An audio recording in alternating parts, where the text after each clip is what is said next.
새사랑교회 여러분, 안녕하세요. 반갑습니다. 꽤 오랜만에 뵙습니다.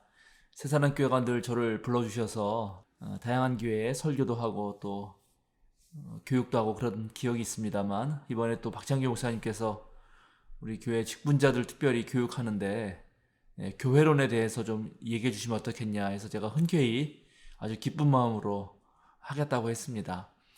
제가 오늘 여러분들과 나눌 말씀은 교회의 본질과 그 다음에 교회를 운영하는 데 있어서 어떻게 민주적으로 운영할 수 있는지에 대한 문제를 좀 얘기하고자 합니다. 앞부분에서는 교회란 무엇인가, 다시 한번 우리 다 여러분 아마 뭐 이미 익히 알고 계시지만 그래도 한번 정리하는 입장에서 교회의 본질을 얘기를 해보고, 그 다음에 특별히 이제 우리 생명사랑교회 예를 들어서 우리 교회가 어떻게 교회를 민주적으로 운영하고 있는지에 대한 예를 좀 들어드려서, 한국교회의 고질병 중에 하나인 그 단임목회라든가 아주 그 소수의 그런 사람들이 교회 전체를 좌지우지하는 일이 없도록 교인 전체가 정말 우리 머리 대신 예수님의 뜻에 따라서 교인 전체가 다 활동적으로 함께 참여하는 그런 목회 운영 또는 교회 운영이 어떻게 가능한지에 대해서 좀 말씀드려보고자 합니다. 바로 들어가겠습니다. 아마 다 두 가지 주제로 얘기하지만 합쳐서 1시간이 안 될 겁니다. 그 정도 1시간 이내에 마치도록 하겠습니다. 여러분, 일단 왜 교회 다니시나요? 제가 번역한 존 프리처드 신부님의 교회라는 책이 있는데, 그 책에 보면은 교회에 다니지 않게 된 이유와 또 교회에 다니게 된 이유들이 쭉 잘 나옵니다. 근데 거기 교회 다니지 않게 된 이유를 보면은 참 다양하게 많더라고요. 뭐 이사를 가서 안 다니게 되거나, 그 다음에 목회자의 설교가 안 좋아서 그렇거나, 또는 같이 다니는 회중이 마음에 안 들어서, 심지어 교회 공간이 너무 낡고 오래돼서 안 다니는 경우도 있고 뭐 그렇습니다. 그런데 교회 다니는 이유를 얘기해보라 그러면 또 그것도 사실은 오늘 21세기에 딱히 정확하게 말하는 사람들이 의외로 많지 않다는 사실을 알게 됩니다. 그리고 제가 생각하기에 한국 그리스도교, 특별히 한국 개신교 교회는 그 역사가 짧고, 그리고 한국의 근현대사의 한 100년 정도 무척 우리가 그 급변하는 세계를 살아왔기 때문에, 그리고 국가나 또는 어떤 지자체라든가 또 심지어 가족조차도 돌봄을 할 수 있는, 그러니까 안전한 공동체로서의 역할을 하지 못했기 때문에 그 빈틈과 균열을 비집고 들어온 것이 이제 교회 공동체였고, 교회가 일종의 해체되는 그 마을 공동체의 역할을 대신한 그런 느낌이 있습니다. 그래서 사실은 교회의 본질이 무엇인가를 묻기보다도 먼저 마을이 해체되면서 새롭게 생긴 공동체로서 상당히 안전하고 또 뭔가 우리 삶에 도움을 준 공동체로서 있었기 때문에 교회를 많이 다니게 됐죠. 그런데 지금 이제 코로나19를 맞이하고 자꾸만 비대면 예배가 되면서 더 이상 모이는 예배가 쉽지 않아지게 될 경우 다시 한번 교회가 무엇인가를 우리가 묻지 않을 수 없습니다. 그래서 여러분도 한번 직분자 정도 되셨으면 상당히 그래도 신앙의 깊이들이 있으실 텐데, 나는 왜 교회 다니게 되었는가? 그리고 나는 왜 여전히 교회를 다니고 있는가를 생각해 보시면서 다시 한번 교회가 무엇인가를 같이 좀 얘기를 해보면 좋을 것 같습니다. 그 알프레드 루아즈라고 하는 프랑스 신학자가 있어요. 근데 이 신학자가 아주 유명한 말을 했습니다. 아주 그리고 애매모호한 말이기도 하고 미묘한 말이기도 한데, 예수님께서는 하나님 나라를 선포하셨다. 그런데 나중에 온 곳은 교회였다. 이런 말을 합니다. 이 말이 참 뜻이 깊죠. 그러니까 예수님은 사실은 교회를 만들려는 목적을 갖지는 않았습니다. 예수님이 이 땅에 오신 이유는 우리가 조직 신학적으로는 모든 인류를 죄에서 구원하시기 위해서 그렇게 우리는 배웁니다. 근데 역사적 예수 연구라고 하는 신약신학의 분과에서 예수님의 역할을 우리가 연구해 보면은 그 역할은 교회를 세우는 것이 아니라 유대교 전체를 새롭게 이스라엘 백성들을 갱신하려는 그 운동을 펼치셨던 분이지, 따로 조직을 만들거나 무슨 건물을 세우거나 그렇게 하려고는 하지 않았습니다. 그러니까 이스라엘 백성 전체를 좀 새롭게 하나님 앞에서 새롭게 되는 것을 바라셨던 거죠. 그것을 우리가 이제 하나님 나라 운동이라고 부르는 것입니다. 실제로 예수님께서는 하나님 나라 운동을 펼치셨는데 예수님이 돌아가시고 나서 예수님을 잊지 못한 사람들, 그러니까 즉 예수님에게서 하나님, 살아계신 하나님을 만났다. 예수님의 사역과 예수님의 가르침 속에서 임마누엘, 하나님이 우리와 함께 하신다는 것을 느꼈다 하는 사람들이 모이기 시작했고, 바로 그 모임이 이제 교회가 된 것입니다. 자, 그럼 다시 한번 정리해 보죠. 교회란 과연 무엇인가? 이렇게 우리가 질문을 던질 수 있는데요. 교회란 무엇인가라고 제가 잘 적어놨습니다. 한번 여러분도 보시면서 저 따라서 같이 읽어보시면 좋을 것 같은데요. 교회는 부름받은 사람들이 함께 하나님을 예배함으로 그의 말씀을 선포하고 성례정을 행하며 세상을 향해 그리스도를 증언하는 그리스도의 몸이다. 우리가 알고 있는 흔히 세례받을 때 하는 신앙 요리문답이라는 것이 있는데, 그런데 보면 뭐 각 교단마다 약간 다를 수 있지만 교회란 무엇입니까? 이렇게 물으면 지금처럼 대답을 해야지 통과되는 것입니다. 정답이죠, 정답. 그런데 이제 우리의 신앙 고백 중에 상당히 권위 있는 니케아 콘스탄티노플 신경이라는 것이 있습니다. 거기에서 교회는 하나의 거룩한 보편적이며 사도로부터 계승된 교회라는 말이 나옵니다. 사도로부터 이어진 교회. 그래서 여기서는 교회라 그럴 때 우리 새사랑교회만 해도 여러분 교회 그러면 당장 새사랑교회가 머릿속에 떠오르시잖아요. 그런데 진짜 교회는 하나이기 때문에 지금 그리스도교 전체 카톨릭과 정교회를 포함하여 개신교까지 합쳐서 전 세계에 한 21억 명 정도 된다고 통계 자료가 나오는데 21억 명 그 전체가 하나의 거룩하고 보편적인 사도로부터 이어지는 교회입니다. 그러니까 어느 교회가 진짜냐 아니냐고 할 때 전체 교회와 연결되어 있어야 되고, 그리고 그것이 보편성을 띄어야 됩니다. 그러니까 비상식적인 행동을 하는 것은 보편성에서 어긋나기 때문에 교회라고 불리기 어렵죠. 그리고 그게 사도로부터 이어진다라는 말이 무척 중요합니다. 그러니까 사도, 우리 지금 현재 그리스도인들은 사실은 살아계시는 예수님, 역사적 인물로서 이 땅에 거니셨던 예수님을 만날 수는 없죠. 하나님은 눈에 보이지 않는 분이기 때문에, 눈으로 볼 수 있는 방식으로 만날 수 있는 분이 아니기 때문에 사실 그 입장에 따르면 하나님이나 예수님이나 두 분 다 눈에 보이는 가시적 형식으로는 뵐 수가 없습니다. 그런데 이 성령은 바로 그 하나님과 예수 그리스도의 영이시기 때문에 성령 또한 마찬가지죠. 그래서 가장 우리 그리스도인들이 기본적으로 하나님을 믿는다, 예수님을 믿는다 그럴 때 우리가 믿는 내용을 좀 더 세분화해서 얘기하자면은 초대교회 그 전에 예수를 따랐던 제자들의 증언, 제자들이 한 증언을 초대교회가 기록했고, 그래서 기록된 신구약 성서의 말씀을 통해서 우리는 하나님을 사실을 만나게 됩니다. 그래서 사도전승이라는 것이 무척 중요합니다. 우리는 그 사도전승을 존중하는 거죠.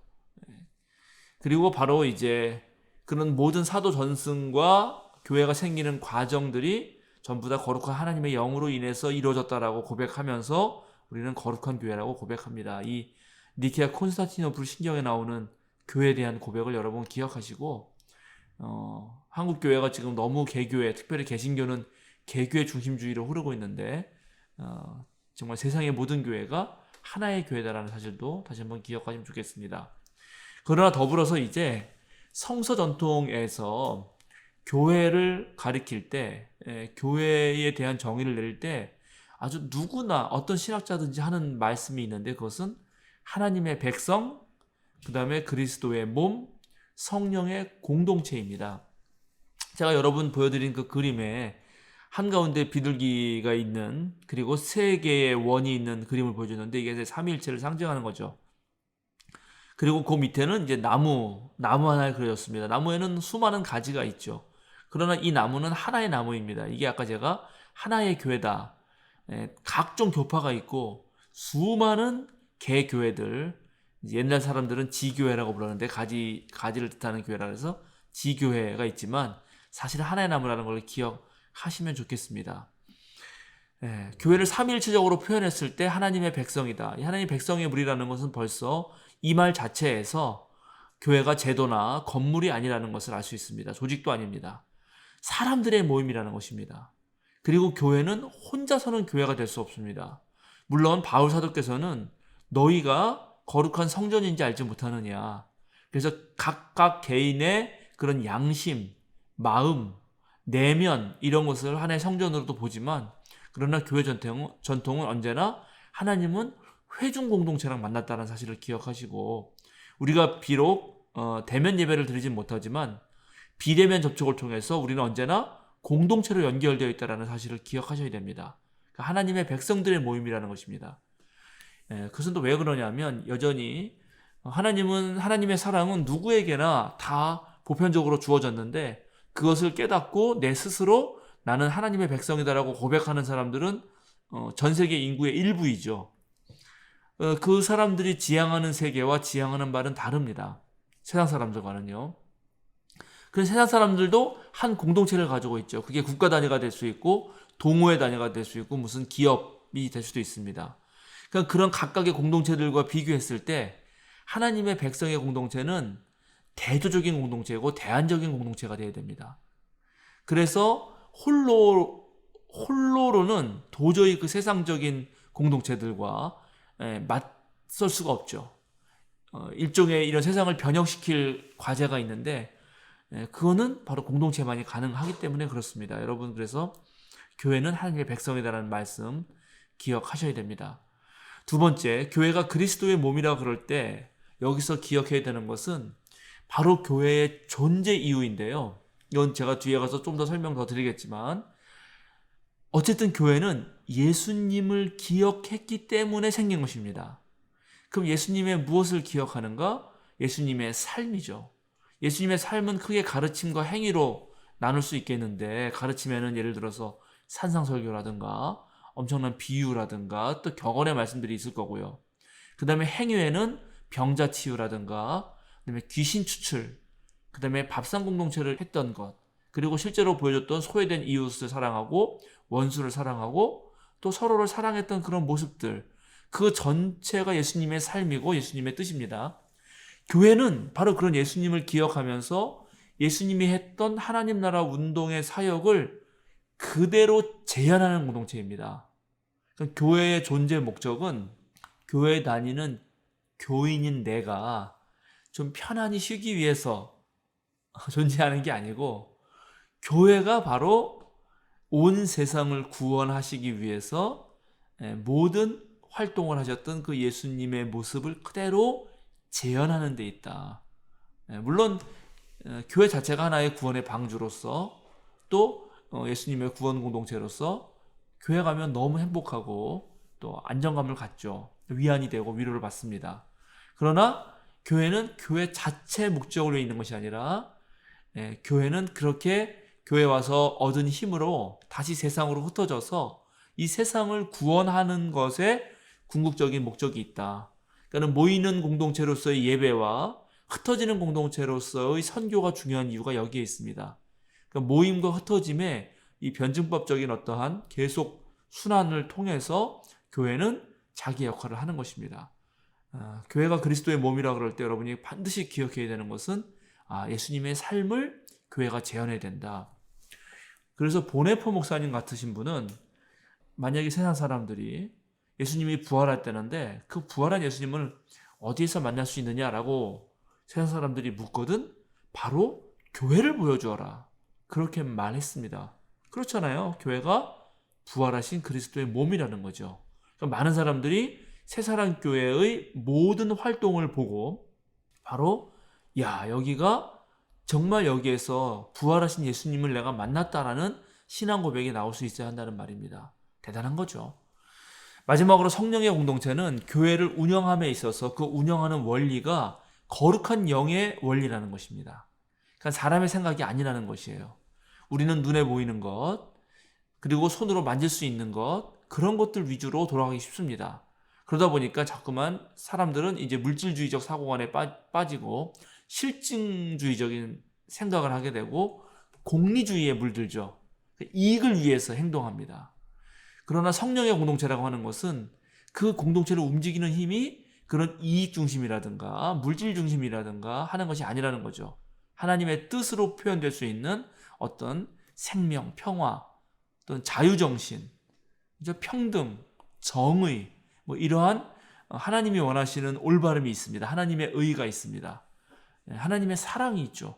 근데 그런 것들은 세상의 사랑이나 세상의 정의와는 다른 초월적 지위를 갖습니다. 그러면 우리가 하는 행동이 어떻게 초월적 지위를 갖는가 생각을 한번 해봐야 하는 것입니다. 왜곡된 초월적 지위가 아니라 윤리를 넘어서는, 윤리가 아닌 비윤리가 아니라 윤리를 넘어서는 초윤리적인 그런 사랑을 하는 것이죠. 옛날에 사랑의 완자탄으로 유명하셨던 예를 들어서 손영환 목사님이 자기 아들을 죽인 그 사람까지도 품었다.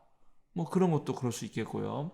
그 다음에 보통 세상 사람들은 give and take, 주면 반드시 받아야 되고 받았으면 반드시 줘야 하는 원리로 살죠.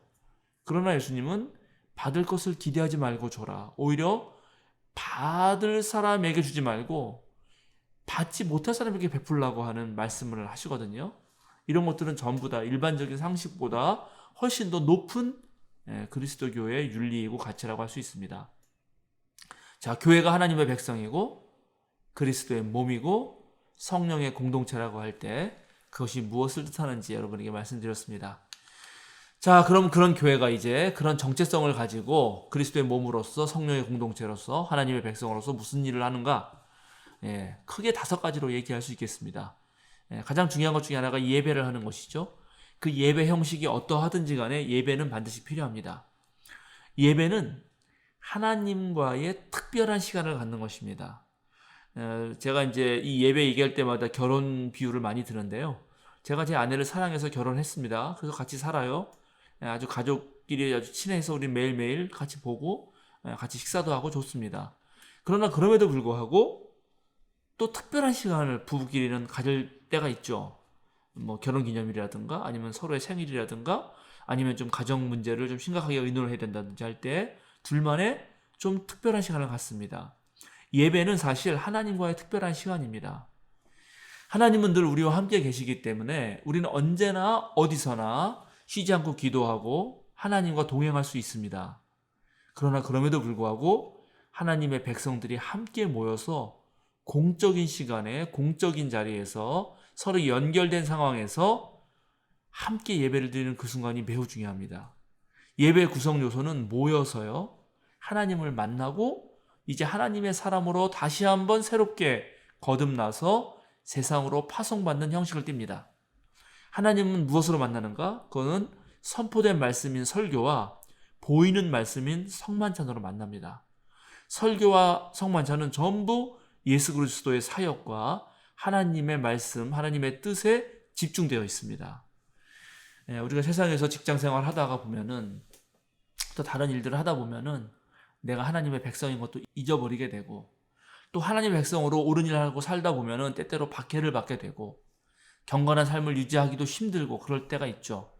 그래서 상처받고 때로 지친 그 영혼들이 다시 교회에 오면 이제 그리스도의 몸 안에서 교회에 뭉친 그 하나님 백성 안에서 예수 그리스도의 몸을 만나게 되고 다시 힘을 얻어가지고 세상으로 파송받는 것. 그것이 바로 예배입니다. 예배 안에 이제 중요한 설교가 있죠. 그것은 이제 복음의 선포인데요. 그거는 이제 신학 전문가인 목사들을 통해서 아마 선포가 됩니다. 옛날에는 이제 주로 선포라 그래서 그 일방성이 강조되었는데 요즘에 설교학은 선포보다는 커뮤니케이션, 즉 설교자가 이 청중들을 고려하고 하나님의 뜻을 고려하면서 어떤 잘 준비된 설교를 하게 되면 또 청중들은 그 설교를 들으면서 내가 설교자와 커뮤니케이션 할 뿐만 아니라 하나님의 뜻이 무엇인지 계속 소통하는 그 문제에 더 관심을 갖습니다. 그래서 이제 우리 교회도 자주는 못하지만 1년에 한 번, 2번 정도는 평신도 설교를 도입해서 해보려 하기도 하고 평신도들끼리 교회를 바꿔서 평신도 강단 교류라는 그런 프로그램에 참여하기도 합니다. 그래서 실제로 평신도들이 하나님의 뜻을 가지고 세상에서 살아갈 때 어떤 일을 겪는지 그것을 교인들과 함께 나누는 방식, 물론 옛날에는 이제 그것을 간증이라고 했는데 간증이 뭐랄까요? 너무 성공지향적인 간증 말고 진지하게 설교 형식으로 하나님 말씀을 깊이 서로가 서로에게 선포하는 방식도 나쁘지 않겠다. 그런 생각 해봅니다.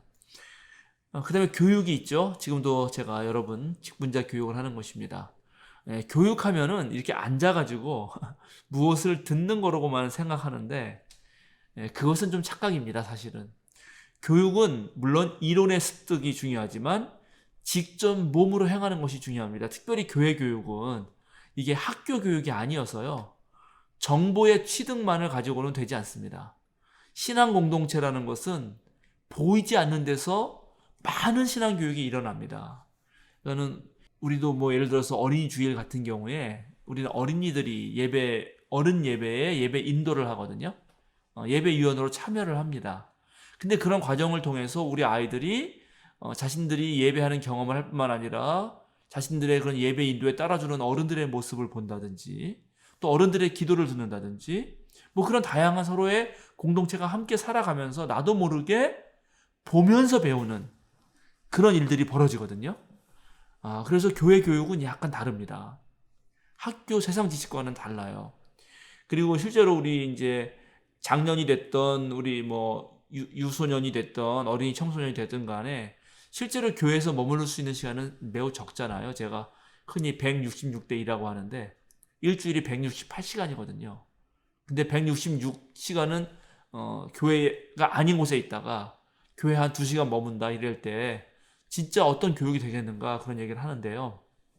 그래서 아주 그 교육이 이루어질 때 질적이고 매우 뭐랄까요? 어떤 깨치는 경험, 깨우치는 경험, 깨달음의 경험이 중요합니다. 그래서 양보다는 질로 승부해야 되고 그 질적인 교육을 위해서는 잘 준비된 교육이 필요하다. 그래서 한번 섬광같이 내 정신을 바짝 깨트리게 하는 그런 어떤 것이 들어올 때 이 내 안에 있던 하나님을 향한 그 열망과 갈망들이 새롭게 깨어납니다. 그런 행위들이 교회에서는 이루어져야 되죠. 또 교회에서 해야 할 일 중에 가장 중요한 것 중에 하나는 봉사입니다. 디아코니아이죠. 디아코니아. 예배는 리터지, 레툴기아라고 하고 라틴어로는 선포는 캐리금하고 또 교육은 디다케, 헬라어로 디다케죠. 그런데 이제 봉사는 디아코니아인데 이 봉사는 교회 봉사만을 말하는 것이 아닙니다. 봉사는 세상을 향한 봉사를 포함합니다.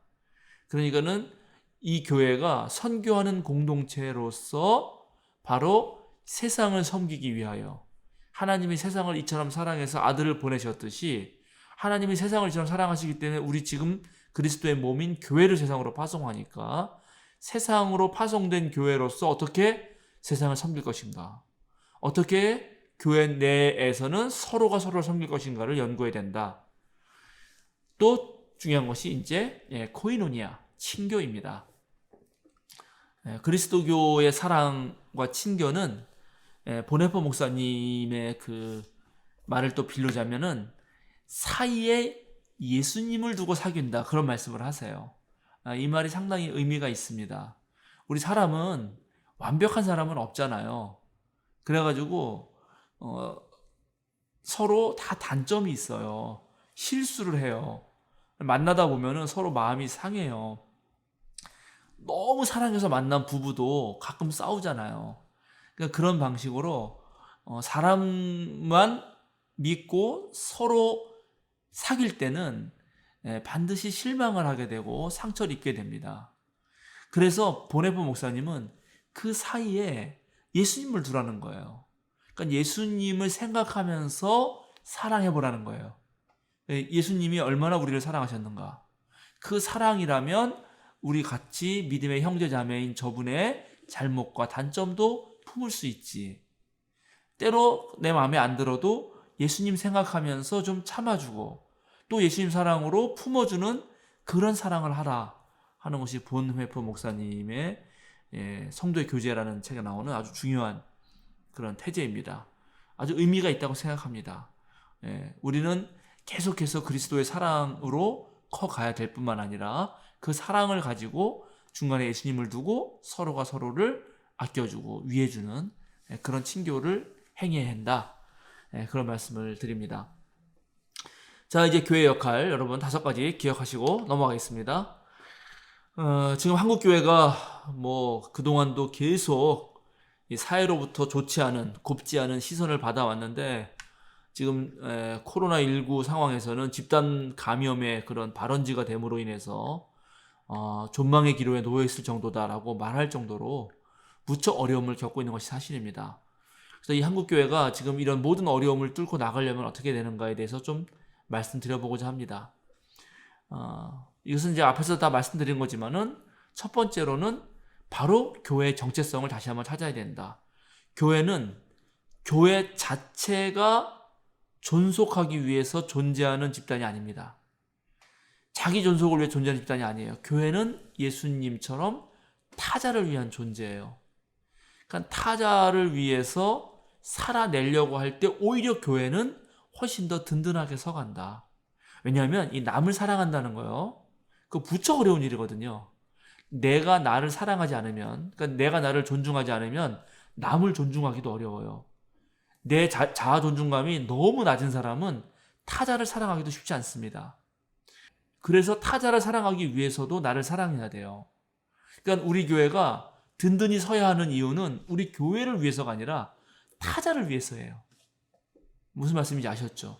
그러니까 우리 교회가 너무 서로 사랑하고 우리 교인들끼리 너무 좋을 때 그 힘으로 타자를 사랑할 수 있습니다. 그러나 언제나 목표는 예수님의 그 이웃사랑, 원수사랑인 그것을 기억하시기 바랍니다. 교회는 세상의 구원을 위해서 존재하는 것이지 교회 자신만을 위해서 존재하는 곳은 아니다. 그 다음에 이제 오늘날 그 교회가 그동안 한국 개신교 한 140년 정도의 역사 속에서 우리가 못 해왔던 거, 바로 이런 교회 정체성을 제대로 알지 못했기 때문에 사실은 교회가 엄청 많이 세속화됐습니다. 교회 안에도 똑같은 권력이 난무하고요. 그 다음에 정치적 성향에 따라서 서로 싸우고요. 너무나 자신의 욕망을 투영하는 거죠. 그러니까는 교회는 원래 하나님의 뜻에 따라서 사는 사람들끼리 모인 하나님의 백성의 공동체인데, 한국 교회의 많은 사람들은 자신의 욕망을 채우기 위해 살다가 그것이 해결되지 않을 때 그것을 해결하기 위하여 하나님의 전능성을 이용해서 자기의 욕망을 해결하려고 합니다. 상당히 오래도록 그래왔습니다. 일종의 권력화의 길을 간 거죠. 그래서 자본주의 사회와 크게 다를 바가 없는 교회가 된 경우도 많이 있습니다. 그래서 그것을 빨리 탈피해야 된다. 그렇게 세속주의에 물들면 안 된다. 오히려 정말 세상으로 나아가는 진정한 의미에서 세속화가 돼야지, 세상 속에서 하나님 나라를 일구는 의미로서의 세속화가 돼야 되는 것인데 오히려 세속주의가 돼버렸다. 그래서 이제 프란치스코 교황 2013년에 타임즈의 표지 모델이셨는데, 프란치스코 교황이 교회에도 복음이 필요하다라고 말할 정도입니다. 그걸 한번 생각해 보실 필요가 있고요. 그 다음에 이제 반드시 알고 넘어가야 되는 것, 제가 생각하는 것 중에 하나는 성서 문자주의를 극복하는 것입니다. 성서는 2000년, 3000년 전에 쓰인 문헌입니다. 그때 사람들은 지금의 자연과학적 사실을 가지고 성서를 쓰지 않았습니다. 그들은 당대에 자신들이 알고 있는 엄청난 많은 이야기들, 그리고 그 이야기가 하나님을 만나는데, 하나님 체험에 하나님의 뜻을 깨닫는 데 도움이 된다면 얼마든지 새롭게 창작하기도 하고 또 이야기체로 꾸며내기도 하고 얼마든지 다양한 방식으로 변형하기도 했습니다. 그런데 이제 그런 방식을 잊어버린 시점부터, 물론 이제 자연과학적 세계관이 더 그렇게 하긴 했는데, 그 시점부터 성서를 문자적으로 읽어가지고 그 문자적 읽는 폐해가 이루말할 수 없어요. 그래서 반드시 여러분 성서를 보는 눈에 대해서 제대로 반드시 공부해야 됩니다. 그 성서를 보는 그런 관점이라는 것이 오늘날 20세기 들어서 지난 몇천 년간의 그 성서학계의 발전이라고 하는 것은 너무너무 놀랍습니다. 그래서 정말 성서 저자가 성서를 썼을 때에 어떤 의도로 썼겠는가 하는 그 맥락을 거의 다 이해했을 뿐만 아니라, 그리고 그것을 가지고 다시 오늘날 사회에 우리가 하나님의 뜻을 펼쳐나가야지, 반대로 오늘날 내 생각을 가지고 성서에 투영한 다음에 그것을 하나님 말씀이라고 해버리면은 그것은 하나님 말씀을 믿는 것이 아니라 오히려 내 생각을 가지고 신격화, 절대화, 성서화하는 것이 됩니다. 근데 많은 교인들이 그렇게 해왔어요. 이런 부분도 한번 우리가 진지하게 고민해야겠다. 자, 그리고 이제 교회 운영을 할 때 좀 민주적으로 하자. 이거는 이제 후반부에 얘기할 거니까 제가 우선 간단하게 건너가겠습니다. 마지막으로 말씀드리고 싶은 것은 우리 한국 교회가 하나님 백성으로서의 모임이라면 우리의 신앙을 점검할 수 있는 신학 교육을 좀 하면 좋겠어요. 교회에서도. 그러니까 다양한 정말 좋은 신앙서적뿐만 아니라 신학서적도 요즘엔 너무 좋은 게 많고, 정말 한국은 얼마나 이런 그 인터넷 이런 것이 잘 발달돼 가지고 너무나 좋은 영상 자료와 강의 자료들이 정말 너무너무 많아요. 그래서 그런 것들을 잘 선별해서 배운다면은 우리의 신앙을 되돌아 살피는데 크게 도움이 됩니다. 그리고 이제 그래서 신학과 신앙이 어느 정도 좀 소통이 되고 일치가 된다면 그때서야 우리의 신앙은 삶에서 드러나게 됩니다. 지금 한국교회의 가장 큰 문제 중에 하나가 신학과 신앙이 불일치하고 또 그 믿는 대로 살지 않는다고 하는 것이거든요. 그래서 앞으로 그것을 애써 노력해야겠다라는 말씀 드립니다. 자, 제가 여기에 이제 한자를 갑자기 써놨는데, 경물치지 성의정심 수신제가 치구평천하라고 하는 중요한 대학의 구절입니다. 평천하가 목표이죠. 세상을 평화롭게 만든다. 이것은 기독교인들만의 목표가 아니라 유교인들의 목표이기도 했습니다. 그런데 이 사람들이 이 세상을 평화롭게 만들기 위해서 시작했던 부분이 경물입니다. 경물. 경물이라는 것은 어떤 물건과 어떤 사건에 다가가서 그것이 어떠한 것을 사실 그대로 조사하는 것입니다. 오늘날로 말하면 자연과학적 탐구와 연구라고 할 수 있습니다. 그렇게 해가지고 그 사태와 사물의 본질에 제대로 이르는 것, 그것이 치지입니다.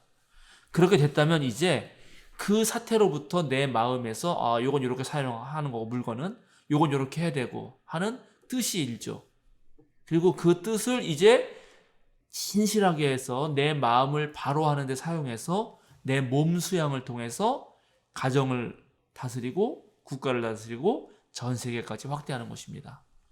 그러니까 우리가 교회가 지금 너무 욕을 많이 먹지만 그 욕을 먹는 것에 너무 실망하거나 좌절하지 말고 그 문제를 해결하는 가장 근원은 나에게 있습니다.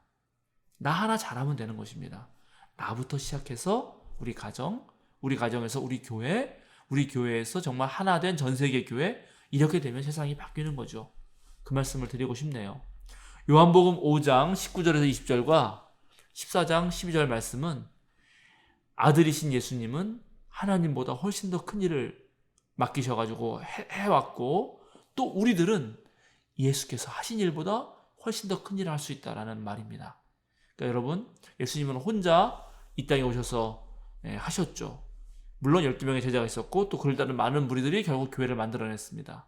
그래서 그런 무리가 바로 우리 아닙니까?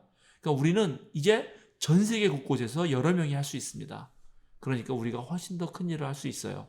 희망을 가지시고요. 사도행전 2장 47절은 세상 모든 사람들이 호감을 가졌다. 여러분 다 잘 아시죠? 초대교회의 모습입니다. 그리고 5장 29절은 베드로와 요한이 이제 이 세상 관원들 앞에서, 바리새파와 율법학자들 앞에서 내가 당신들의 말을 듣는 것이 옳은가? 하나님의 말을 듣는 것이 옳은가? 당신들이 직접 말해봐라 하고 한 장면입니다. 우리도 그런 결단이 있어야 되는 거죠. 그리고 사도행전 17장 6절은 세상을 소란하게 한 사람들이다라는 그런 당시 초기 그리스도인들에 대한 평판입니다. 우리도 오늘날 세상을 좋은 의미에서 소란스럽게 해야 됩니다. 전광훈 씨처럼 그렇게 나쁜 의미에서 노토리어스, 세상에 피해를 주는 방식으로 소란스러운 것이 아니라 정말 선한 영향력으로 세상의 그런 안 좋은 가치들을 흔들고 균열을 내고 더 좋은, 결국 하나님 나라를 이 땅에 실현시키기 위해서 활동하는 그런 우리가 되어야겠다, 이렇게 말씀드립니다. 이상 제가 교회론에 대해서는 이 정도로 한 34, 5분 정도 여러분과 나눴습니다. 이제 그 많은 것 중에 특별히 직분자 교육이니까 조금 더 민주적 교회 운영에 관해서 우리 교회의 사례를 들으면서 한 뭐 10분, 15분 정도 더 하고 마칠까 합니다. 그 이 뒤에도 제가 준비한 PPT 화면은 좀 여러 개가 있는데 그것을 뭐 자세하게 하진 않겠습니다. 어떤 것들은 그냥 건너뛰면서 핵심적인 부분만 다루도록 하겠습니다. 많은 사람들이 교회를 민주적으로 운영한다 그러면은 사람들이 헷갈려하는 게 있어요. 야, 교회는 신분주의인데 너희들 왜 무슨 교회 민주적 운영이 말이 되냐? 그런데 그것은 뭔가 착각을 하는 것입니다. 신본주의의 반대말은 인본주의입니다. 그러니까 인본주의라는 것은 인간이 근본이 된다는 거고, 신본주의는 하나님이 근본이 된다는 거죠. 당연히 교회는 하나님이 근본이 되시기 때문에 하나님의 뜻에 순종하는 단체이기 때문에 신본주의가 맞습니다.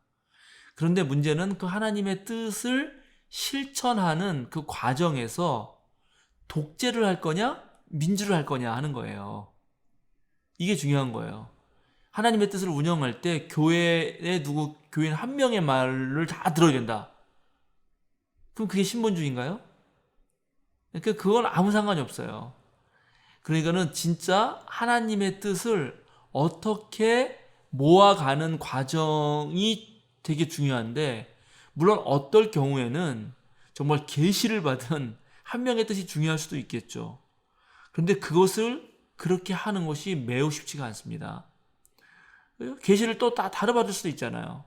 그래서 결국 우리는 하나님의 뜻을 찾아갈 때에도 교회 구성원 전체가 참여할 필요가 있고 우리는 민주적인 방식을 택하는 것입니다. 누구 하나 독단적으로 하는 것은 옳지 않아요. 물론 목회자 같은 경우는 조금 더 전문성을 띠고 있기 때문에 목회자가 알고 있는 신학적인 문제라든가 그 다음에 또 목회했을 때의 그런 경험들이라든가 다양한 것을 충분히 설명할 수 있어요. 그러나 그 충분한 설명이 곧바로 그 사람 말을 따라야 한다는 건 아니에요. 그래서 우리가 지금 모든 교회가 결국 공동의회 또는 교인총회라고 부르는 교인 전체가 모여서 합의하지 않습니까?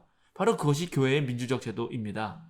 그러면 이제 그런 교회의 민주적 제도를 어떻게 더 잘 활용할 것인가를 고민해야겠죠. 그래서 여러분, 교회의 민주주의라 그럴 때, 교회의 민주적 운영이라 그럴 때 누가 신본주의인데 왜 그러냐 그러면 저처럼 설명을 잘 해주시기 바랍니다.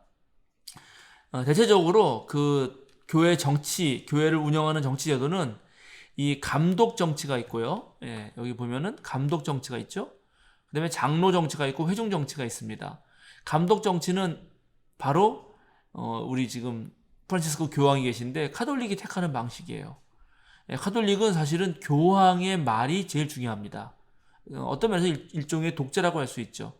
지금 교황은 훌륭하시니까 뭐 상관이 없는데 만약에 교황이 나쁜 사람이다 그럴 리는 없겠죠. 당연히 그럴 리는 없을 겁니다. 그러면 교황의 잘못된 판단이 전 교회를 잘못할 수도 있잖아요.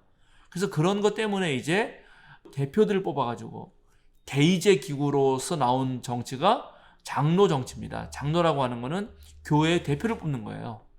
목사도 일종의 장로입니다. 가르치는 장로라고 이제 나눌 수 있겠죠. 그리고 장로 정치는 장로교가 특히 그렇게 한대요. 아마 우리 그 성결교도 제가 알기로는 장로 정치를 택하는 걸로 알고 있습니다. 그래서 장로 정치는 뭐 지방회와 그다음에 무슨 우리 장로회는 노회라고 부르는데 뭐 감리교는 지방회라고 부르죠. 아마 성결교도 지방회라고 부르지 않나요? 제가 그건 잘 모르겠지만 그렇게 또 총회가 있고 무슨 또 연회가 있고 이런 차등을 둬서 각각 그 장로들의 모임들의 차등이 좀 있습니다. 그렇게 가지고 거기에 위계 질서를 가지고 그리고 교회 질서를 잡아나가는 정치를 택하는 것이 장로 정치, 이건 대의제다라는 것이고, 회중 정치는 그런 총회나 노회나 이런 게 없고 개 교회의 회중들에게 정권을 주는 것이에요. 이 침례교가 사실은 그렇죠. 엄격하게 말하면 침례교는 총회보다 개 교회가 더 중요합니다. 뭐 이제 그런 정치들이 있다는 거 여러분에게 그냥 말씀드리고 이건 간단하게 넘어가겠습니다. 그 장로교 정치 같은 경우는 이제 칼빈의 제네바 교회에서 했던 것을 많이 그 원형으로 삼는데 이 말이 좋아서 장로교 정치 원리에 대한 칼빈의 이야기를 제가 좀 보겠습니다. 교회는 그리스도만을 머리로 섬기는 공동체이며 모든 구성원들은 그분 아래서 동등하다. 봉사의 일은 전체 교회에 맡겨졌으며 하나님께서 부르시고 은사를 주신 대로 여러 직분자들이 나누어진다. 모든 직분자들은 회중의 대표자로서 회중의 선택으로 세움을 받았다. 교회는 전체 교회를 위해 정당한 의사표현을 하도록 선택된 직분자들, 목사, 장로의 모임에 의해 통치되며 관리된다. 뭐 이렇게 돼 있습니다. 이제 대의제라는 거죠. 그래서 여러분들도 이제 뭐 교회 운영위원을 뽑는다든지 직분자들, 뭐 집사라든가 장로라든가 뽑으면 그 사람들이 다른 교인들을 대표해서 같이 회의도 하고 얘기도 하고 그렇게 되는 것입니다. 이건 넘어가고요. 이제 뭐 지교회는 뭐 여러분 이제 각각 개별 교회, 아까 교회는 전체 하나 교회라고 했는데 이제 개별 교회들을 지교회라고 부릅니다. 지교회가 할 일들은 뭐 여기 써 있는 대로 여러분 이미 다 익히 다 하시는 것들이고, 그리고 그 지교회를 운영하기 위해서 여러분들이 뭐 집사나 장로나 권사나 한국 사회 같은 경우는 목사나 그런 직원들을 뽑죠. 그걸 직원이라고 부릅니다. 물론 이런 회사 직원은 아니지만 아마 이건 대동소이할 거예요. 무슨 다른 교단도. 그게 이제 지교회고요. 근데 이제 우리 생명사랑교회는 한국 기독교 장로회에 속해 있고, 노회는 서울 북노회에 속해 있습니다. 그리고 총회나 노회나 당회는 교회에 문제가 생겼을 때 그것을 판결해주는 역할을 해요. 그러니까 교인들 사이에 문제가 생기면 그걸 당회가 치리하고, 당회가 이제 다스리는 거죠. 잘 풀어가는 거죠. 교회가 전체가 문제가 생기면 이제 노회가, 또 노회 전체가 문제가 생기면 총회가 그것을 재판하고 판단해 줍니다. 그래서 그런 지금 좀 전문적인 이제 재판국 같은 걸 두고 일을 처리를 하죠. 장로교는 대표기구로서 당회원을 두는데, 당회원은 목사와 장로로 구성됩니다. 자, 그런데 이제 한국 사회에서 그 새사랑교회는 뭐 대형교회는 아니어서 괜찮은데, 한국 교회도 대형교회가 많이 있잖아요. 근데 뭐 몇천 명 모이는 교회인데 당회를 보면은 막 목사님 포함해서 3, 4명 이렇게 있는 교회도 있어요. 그런데 그 당회가 모든 결정을 거의 다 하거든요. 그러면 그 3, 4명이 몇천 명 모이는 교회를 좌지우지하게 되는 거예요. 그리고 한국 교회 특성상 이 유교적인 어떤 가부장적 질서가 녹아있기 때문에 보통 장로를 뽑으면은 나이 많은 남성 어른이 돼요. 그러니까 그 나이 많은 남성 어른이 여성이라든가 젊은이라든가 그 다음에 뭐 성소수자라든가 장애인들이라든가 이런 교회의 다양한 교인들을 대표하기가 쉽지 않아요. 그래서 이제 앞으로 장로를 뽑을 때도 사실은 각 신도의 연령과 성별과 그런 수에 따라서 장로를 좀 잘 대의 기구로서 돌아갈 수 있도록 그렇게 뽑아야 되는 것이 옳다고 생각합니다. 기존에 이제 당회가 갖고 있는 이러한 너무 소수이고 편중된 연령과 나이와 성별에 의한 문제 때문에 새로 이제 교회를 민주적으로 운영하자라고 해서 나온 것이 교회운영위원회. 저희 교회에서는 목회운영위원회라고 부릅니다. 저희는 목회운영위원회가 있는데요. 여기 보시면 당회도 있고 재직회도 있는데, 당회는 아까 말씀드렸고 재직회는 모든 직분자들의 모임이죠.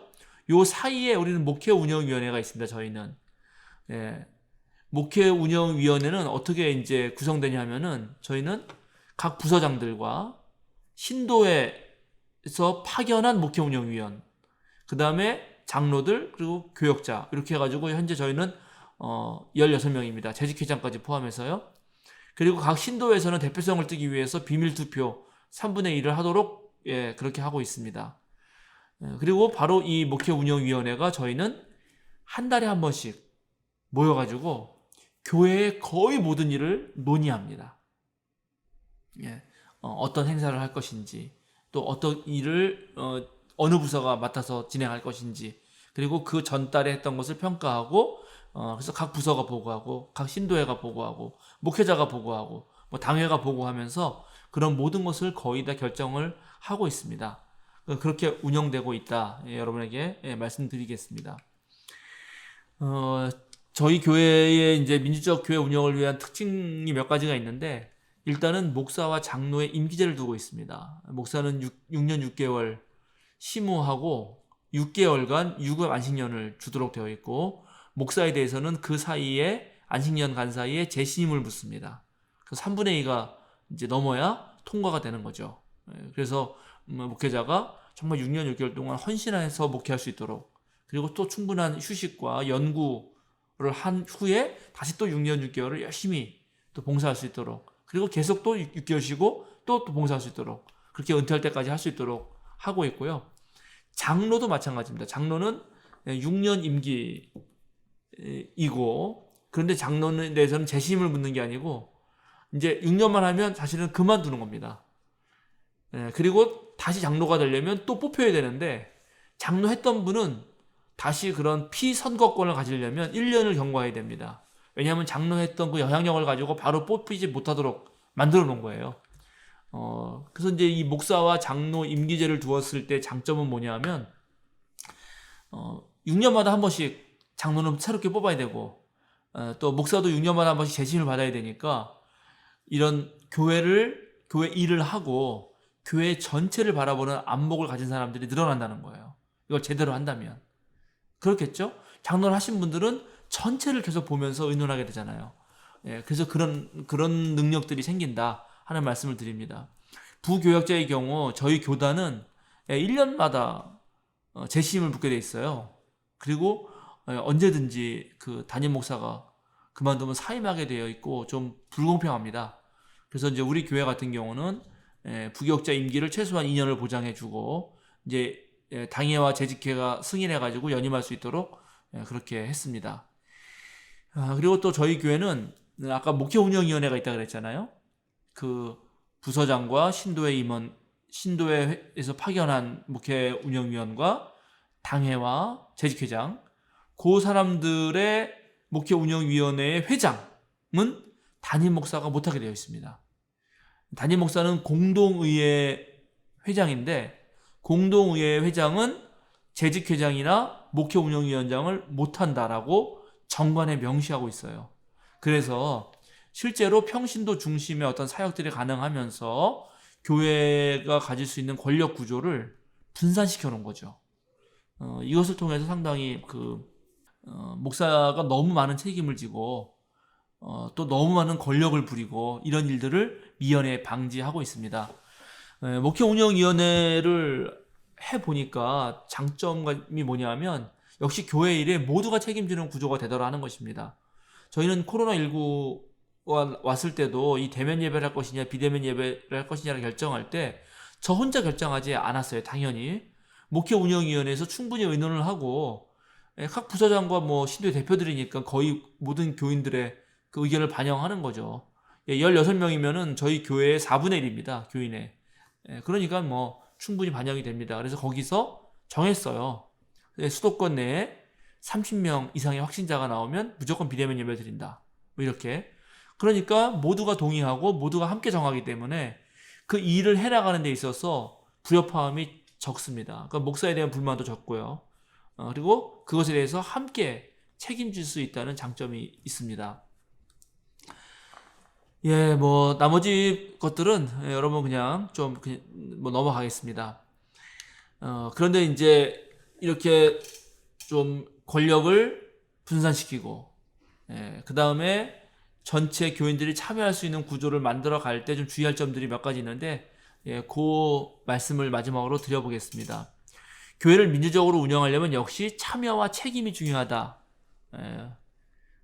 당연하죠. 이거는 교회 일은 책임지는 사람들이 결국 많아야지 그 교회가 훌륭한 교회가 되는 것입니다. 몇 명만 책임지는 방식으로 교회를 운영하면은 그것은 결국은 이제 문제와 말썽이 생기기 마련이에요. 그리고 어떤 일을 할 때 결과도 중요하지만 그 결과를 이루기 위해서 만들어가는 과정 또한 중요하다. 민주주의는 상당히 더디고 힘든 것이죠, 원래. 물론 때로 어떤 거는 매우 급박하게 결정할 문제도 있습니다. 그럴 때는 이제 3분의 2 이상 이렇게 온 교인이 그 사람을 신뢰해서 뽑아준 그런 당회나 또는 담임 목사의 그런 어떤 의견을 존중할 필요도 있겠죠.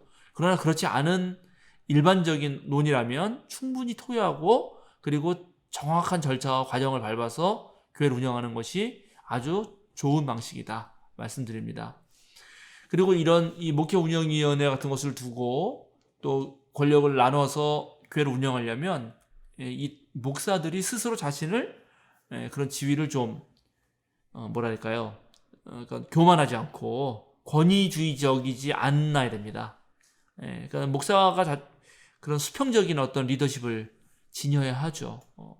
그래서 이게 정말 역할의 차이가 있는 것이다. 목사는 훨씬 더 교육과 그다음에 신방과 그다음에 예배와 이런 것에 좀 집중하고 그 밖에 교회를 운영하는 일은 좀 더 교인들 나눌 수 있도록 그렇게 하는 것이 좋겠다고 생각하고, 그런 교회 민주적 운영이 성공하려면 또 평신도의 역량이 무척 중요합니다. 그러니까 평신도를 계속 훈련시켜야 돼요. 민주적으로 토론할 수 있는 거라든가 경청하는 방법이라든가, 그 다음에 교회에 대한 이런 지금 직분자 교육 같은 것도 자주 하셔서 교회가 무엇인지, 그리스도교 신앙이 무엇인지를 잘 알아야 교회가 운영되지, 그 세상 방식으로 자기 이름 드높이려고 하다 보면은 교회는 어려워질 수 있습니다. 그래서 여기 또 보면 교회와 직분에 대한 이해라든가 의사소통 능력이라든가 열린 마음, 자기조절 능력, 이런 것들에 대해서 제가 잘 써놨습니다. 그리고 이제 새사랑교회의 제가 구조가 어떻게 되어 있는지, 부서가 어떻게 되어 있는지 제가 잘 모르는데요.